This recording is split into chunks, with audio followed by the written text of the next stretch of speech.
Ahojte a vítajte v ďalšom vlogu. Tento vlog bude z Prahy. Sme tu aj s Natáliou, ktorú určite poznáte z vlogu z Rakúska. Ideme vlastne na svadbu našej kamarátky, takže sa moc tešíme a aktuálne sa chystáme na nejaké dobré raňajky. Ešte čo si dokúpiť, posledné nákupy pred svadbou. Áno, máme 2,5 hodiny do svadby, ale ešte nám čo si treba. Vlastne chcem vás teda previesť takými pár dňami v Prahe, ukázať vám možno nejaké dobré miesta na raňajky, nejaké zaujímavé lekcie v Prahe a mnoho ďalšieho. Ja nemám električenku. To nevadí. Čo nevadí? Tu ma prosím pekne slečinka donúčila nastúpiť bez električenky. Ja už som dostala toľko pokut, že hneď som si kúpila lístok do istoty, aby som ďalšiu už nedostala. A ja verím, že ten revízor za tú minútu, dokým lístok začne platiť, nepríde, lebo Natália platí na jej účet. Na jej účet.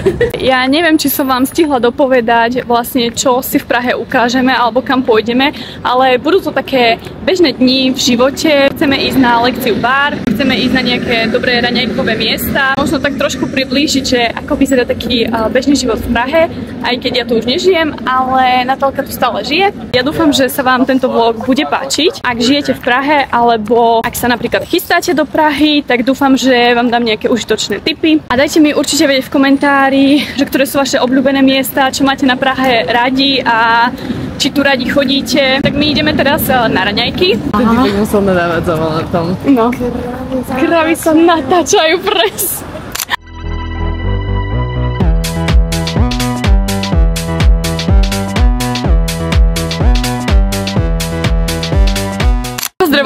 Pozdravujeme pani Mielku.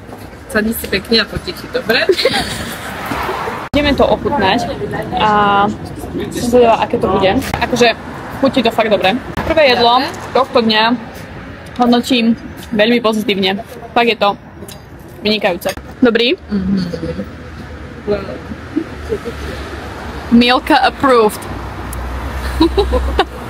Už podaril vybaviť darček pre našu svadobnú rodinku. Ideme ešte dokúpiť nejakú tašku, nejaké kytičky možno. To už bude asi všetko. Ak by niekto zháňal nejaké nádherné detské veci, tak vám tu pridám krásny obchod, ktorý sme tu našli v Prahe. Akože áno, cenovo je to trošku také vyššie, ale keď to chcete napríklad niekomu darovať ako nejaký darček, tak podľa mňa tiež veľmi super nápad. My sme kúpili poukážku. Škandinávska moda. Asi taká, no, škandinávska. Sme kúpili kamarátke poukážku a keď tento vlog vyjde, ona už podľa mňa bude mať aj nakúpené, takže dúfam, že sa ti to, Zuzanka, bude páčiť. No.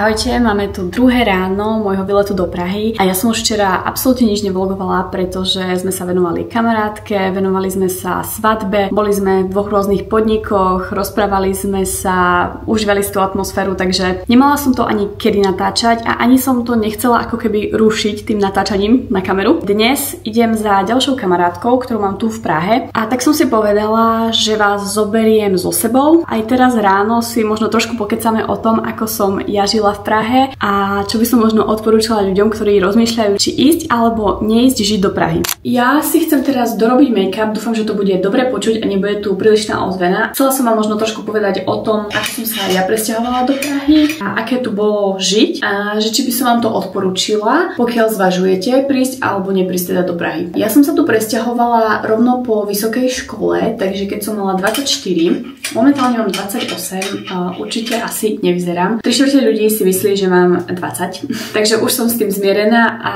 asi mi to vôbec nevadí, že ma ľudia považujú za mladšiu. Tak ja som sa tu teda presťahovala po tej vysokej škole, žila som tu 2 roky, bývala som vo Vršoviciach a za mňa to bola strašne dobrá lokalita, mne sa tam bývalo veľmi dobre. Ak niekto zvažuje, tak určite by som možno mladému človeku doporučila bývať niekde blízko centra, pretože ja som mala fakt do centra pešo možno nejakých 20-25 minút, čo bolo ako super. Keď som sa stretávala s kamoškami, tak to bolo bolo veľmi jednoduché, nemusela som častokrát ani využívať tú mestskú dopravu a všade som skoro chodila pešo, čo mi strašne vyhovovalo. Ďalšie veľmi dobré lokality, viem, že kamarátka býva napríklad v Holešoviciach a ona si veľmi pochvaľuje tú lokalitu, že je to tam krásne, super, skvelé, má tam veľa parkov, má kde ísť si zabehať, takže možno ešte zvážiť Holešovice. Vinohrady sú úplne že nádherné, takže tam to bol taký môj maličký sen, že možno bývať aj vo Vinohradoch. Ale tie Vršovice, Vinohrady sú dosť také podobné, takže za mňa, či si vyberiete jedno, druhé, je to asi jedno. Kamarátka, u ktorej som,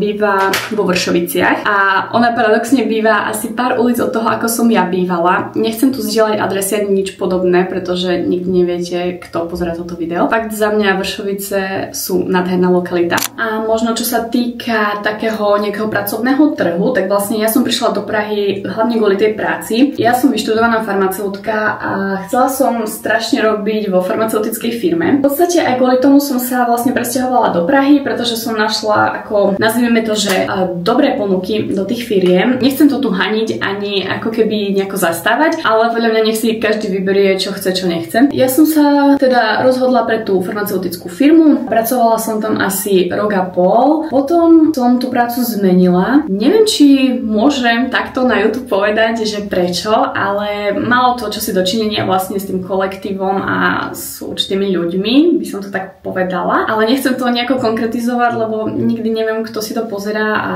aby to potom nebolo nejako zlé pre mňa, aj keď tam už nepracujem, tak radšej to konkretizovať teda nebudem. No ale ja som potom odišla z tej práce, pracovala som vlastne v lekárni, žila som tu vlastne tie 2 roky a za mňa v Prahe máte tak veľa možností na tú prácu, ten trh v Prahe je oveľa lepší ako napríklad v Bratislave. No teraz sa to už tak trošku vyrovnáva, že sú aj v tej Bratislave také možnosti, ale za mňa Praha po tej pracovnej stránke, že ak chcete fakt si nájsť možno aj nejakú dobrú firmu alebo nejakú možno lepšie platenú prácu, tak za mňa super. Ale čo sú také nevýhody tej Prahy, čo ja celkom aj považujem za takú dosť veľkú nevýhodu a aj prečo by som sa tu asi nevrátila, sú tie nájmy. Tie nájmy v Prahe sú absolútne šialené. Už keď som tu ja bývala, podľa mňa som platila dosť veľký nájom. Aj mi bolo častokrát povedané, že platím strašne veľké peniaze len za izbu, lebo ja som bývala ako v izbe, alebo respektíve v byte, ktorý bol asi 3-4 izbový a boli sme tam 2. Platili sme dosť, bol to nový pekný byt, ale bol to akože starý vršovický byt, ale prerobený. Čiže tí majitelia si dali záležať na tom, aby to vyzeralo dobre, aby to bolo ako keby prerobené, všetko nové, takže ako bývalo sa tam perfektne, ale vravím, tá cena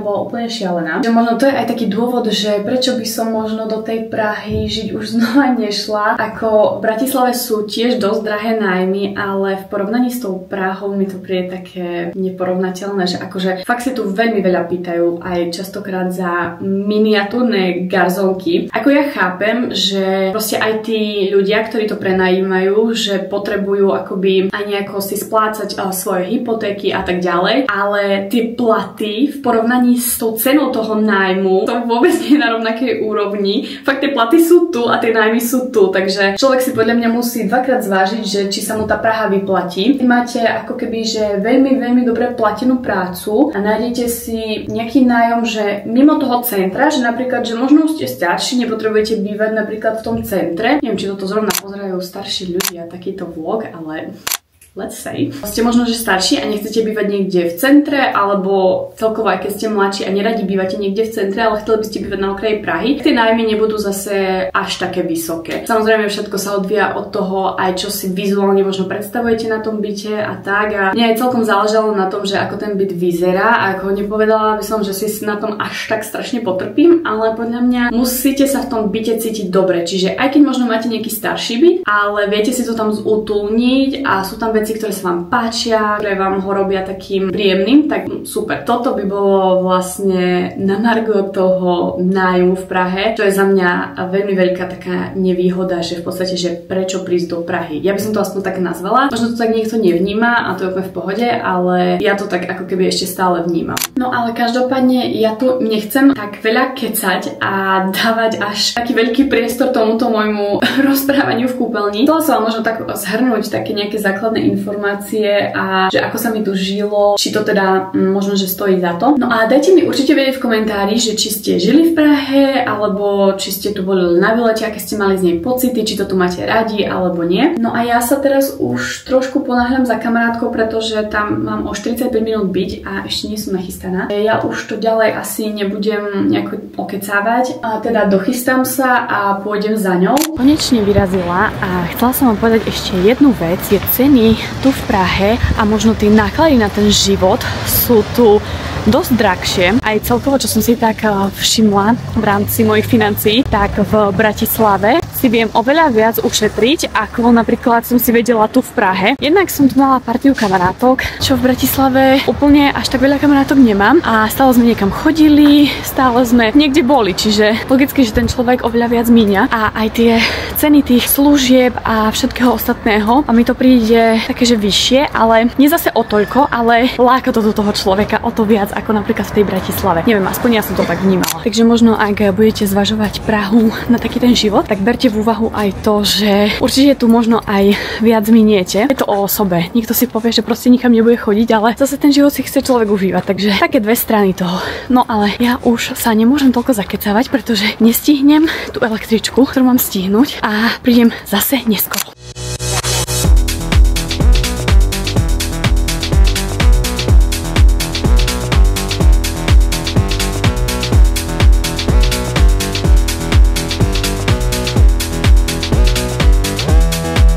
My sme sa tak trošku nenápadne zladili. Ja mám biely vrch, biele nohavice a čiernu košelu. A Peťa má bielu košelu, čierne nohavice a čierny top. My sme oblečené úplne že naopak a absolútne sme to netušili. My sme sa vôbec nedohodli, ale toto sa nám dialo úplne bežne, keď sme spolupracovali v jednej firme.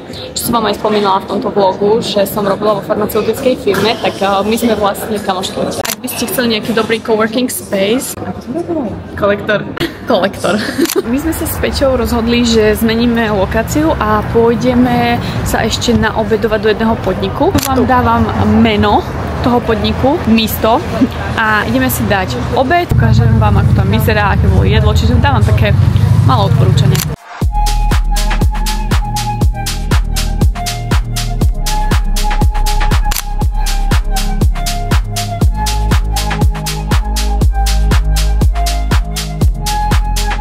Ja som vám chcela povedať len jednu vec, že tento vlog, nechcem, aby ste ho vnímali ako samé odporúčanie na nejaké podniky, ale my zase večer sa chystáme s ďalšími kamarátmi niekam sadnúť, takže zase budem hodnotiť ďalší podnik, kde pôjdeme, ale ja si myslím, že žiadnym podnikom v Prahe nič nepokazíte, pretože to je podľa mňa to gastro na veľmi dobrej úrovni. Aspoň ja to tak vnímam, no. Možno niekto si povie, že to vôbec tak nie je a že ja o tom nič neviem. OK, je to v pohode. Možno fakt o tom nič neviem, ale mne jednoducho sa úplne až tak nestalo, že by mi v Prahe vyslovene niekde nechutilo alebo že by sa mi tam nepáčilo. Sú drobné malé veci, ale inak za mňa akože tie podniky sú tu top. A možno čo som ešte tak chcela vyzdvihnúť je, že ja milujem prechádzky po Prahe. Akože Praha je fakt, že nádherná. To už som tu povedala asi 20 krát, ale je to tu proste také historické. Tie prechádzky proste majú svoje čaro. To vlogovanie v Prahe je úplne super, ale aj celkom ako človek, ktorý žil v Prahe, alebo respektíve aj keď žijete v Prahe, určite to tak vnímate, že je to tu také, že ľudia vás vôbec neriešia. V Prahe sa teda pohybujú úplne rôzni ľudia a ja si myslím, že absolútne nikto to nerieši a to je pekné na tom veľkom meste, že máte tu takú slobodu, že nikto sa proste o vás nestará, nezaujíma, čo máte na sebe, čo robíte, či sa natáča, či si proste vychutnávate burger v strede cesty. Absolútne nikto to nevie. Chcela som vám dať ešte také malé odporúčanie na krásny park v Prahe. Ak ste ešte neboli, tak je Grebovka. Akože výhľad je to úplne nádherný.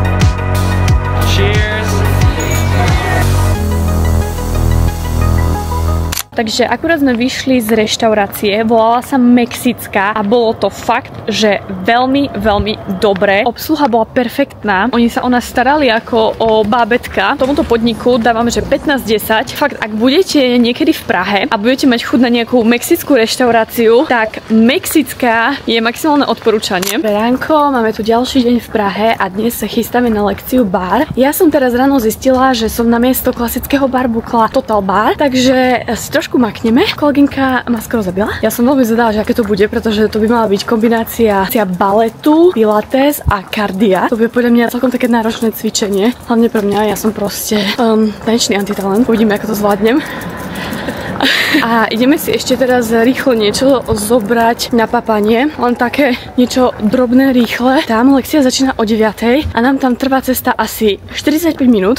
Neviem, že či budem natáčať aj v štúdiu priamo. Nechcem dávať do záberu iných ľudí, lebo ľudia sú častokrát citliví, ale možno sa mi podarí natočiť aspoň nejaké zábery z toho priestoru a dám vám teda vedieť, že aké to bolo a že či dávame odporúčanie alebo nie.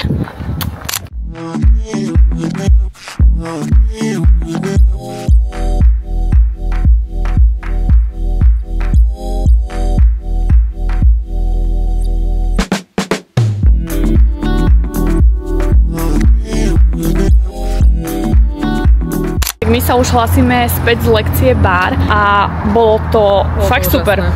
Fakt to bolo veľmi dobré, úplne sme si to užili. Akože extrémna makačka. Pre Naty to podľa mňa bolo ešte lepšie, lebo ona je hudobník. Užila som si strašne tú connection s hudbou. Ja s mojím hudobným hluchom som si to tiež užila. Strašne veľa opakovaní to malo na jednu partiu, čiže ono to bolo fakt že náročné, preto to spojenie toho kardia. Mali sme tam potom aj občerstvenie. Po lekcii, ak hľadáte nejaké krásne bar štúdio v Prahe, tak na toto dávame veľmi veľké odporúčanie.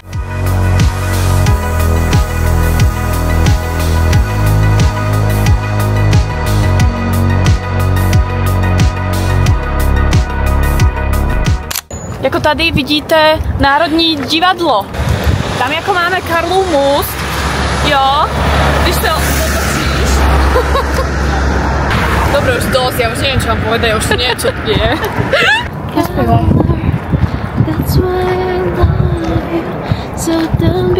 Nahlas. Ja ti robím reklamu. Natália vie nádherne spievať, ale neviem ju donútiť založiť TikTok. To proste normálne, to ste nevideli. Ona nádherne spieva, ale ona si ten TikTok nezaloží. Pritom podľa mňa...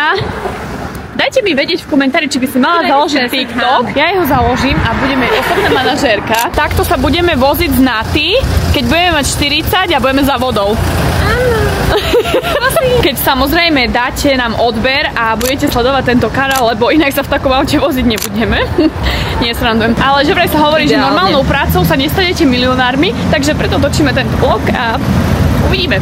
Ja som vám chcela ešte jednu vec povedať ohľadom toho bar, pretože určite sa veľa ľudí bude pýtať, že ako to bolo cenovo. My sme platili za jednu lekciu 450 korún, čo je koľko eur? 18 cca, 18-19. No, čiže cca 18-19 eur. Viem, že tie multisportky sa tam asi veľmi nedajú uplatniť. I'm looking for the man in finance. 6'5", blue eyes, finance. Tu tancuje.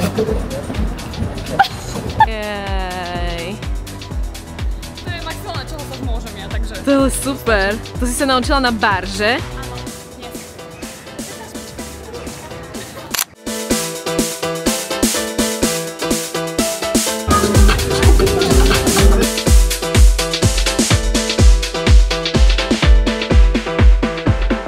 Zase sa vám ozývame do vlogu a aktuálne sa ideme prejsť do Rigrových sadov. Akože ak chcete nejaký fakt, že nádherný výhľad na Prahu, tak určite tu. My sme tu zvykli tak chodiť na západy slnka a bolo to úplne krásne. Sú najkrajšie západy slnka. Hej, ale dnes nestihneme západ slnka, pretože ja už dnes odchádzam naspäť do Bratislavy, takže sa tu ideme ešte rýchlo prejsť. Možno si dáme nejakú kávičku, uvidíme. A ja už potom pôjdem pre auto, pre veci a pôjdem naspäť.